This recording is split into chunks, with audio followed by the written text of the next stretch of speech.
So what is next for the Oversight Committee on trying to get to the bottom of, there's been reporting that the president himself had to clear the security clearance for Jared Kushner after repeatedly lying about it? Well, here's why this matters. No one is saying Jared Kushner can't work on White House innovation or Ivanka Trump can't work on child care tax credit, but they shouldn't have top secret clearance to be in charge of foreign policy. And there are public reports that Jared Kushner has been sharing some of this sensitive information in the president's daily brief with MBS in Saudi Arabia, that he's been giving information on dissidents. We need to, one, make sure why he still has that clearance and who ordered these decisions. Do you think it would be illegal if he was actually doing that?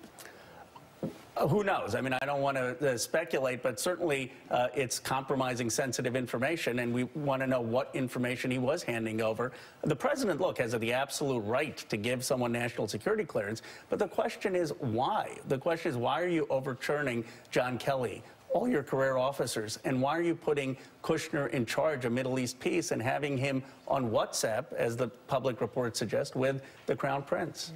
What can the Oversight Committee do to actually get their hands on more documents? I mean, what's the next step for the committee on this issue? Well, hopefully the White House will cooperate. Elijah Cummings has said he doesn't want a subpoena. He wants voluntary compliance. We just want to know what the process was, who made the decisions, and why the decisions were made. And most important, why were career officers overruled? Let's switch. You represent Silicon Valley, I do.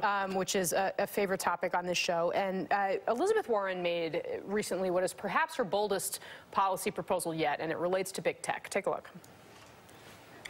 The giant tech companies right now are eating up little tiny businesses, startups, and competing unfairly. So what I'm saying is we got to break these guys apart.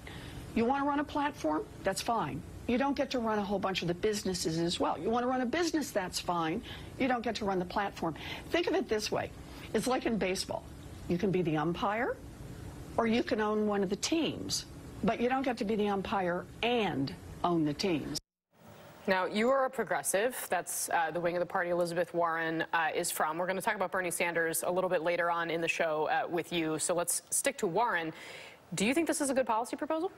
I think she's right. We need stronger antitrust law, but I think it has to be a case-by-case basis to go after the privileging on platforms. Let me give you the paradigmatic case, which is Microsoft's case, where the government went after Microsoft for tying the Internet Explorer, and they said you can't privilege the Internet Explorer. But the government never broke Microsoft up. So there is a difference to say whether you should privilege companies and make sure they aren't preferencing their own products versus breaking them up.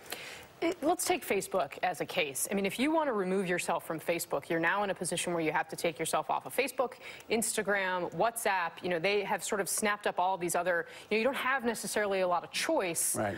And they're doing that deliberately. Do you think that's fair?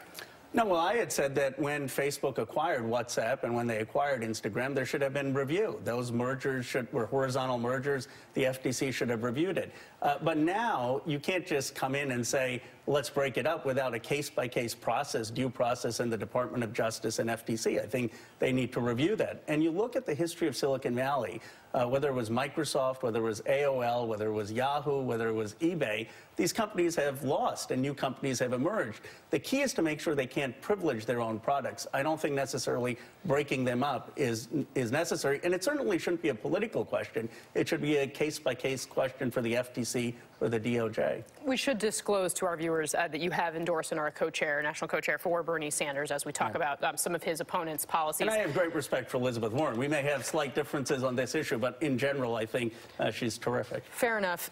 Amy Klobuchar at South by Southwest pitched a tax on big tech profits on consumer data. Is that an idea you think you could get behind? I'd have to look at the specifics. I think consumers should own their data, and there may be some value that they would get. But here's the thing, you know, that may amount to a few $100s for individuals. You know what the real issue is? The real issue is rural communities and communities of color don't have access to technology jobs. I wish people were talking about how are they going to create technology jobs in communities? How are they going to make them part of the new economy, as opposed to saying, okay, let's give you a few $100 for your data. That's not solving the challenge of the digital age. Yeah. A local question for you. There's some concerns about the IPOs that are that are coming at us and the way that's going to affect housing in San Francisco and surrounding areas, how do you make it so that normal people can live in the Bay Area? Well, that's a huge question, and I think we need much more funding for affordable housing. Elizabeth Warren actually has a good housing plan, which would give many more grants to local cities to build affordable housing. And by that, we're not talking about affordable housing just for those who are homeless, but for teachers and for firefighters. Would you support nurses. taxing big tech to pay for it? I would. I mean, I would support taxing tech, but I would support taxing generally people who are well off. The federal government has enough money. What I would do is reverse the Trump tax cuts, reverse the Bush tax cuts, and put that money into affordable housing grants for cities to build more housing. All right. Congressman Khanna, stick with us.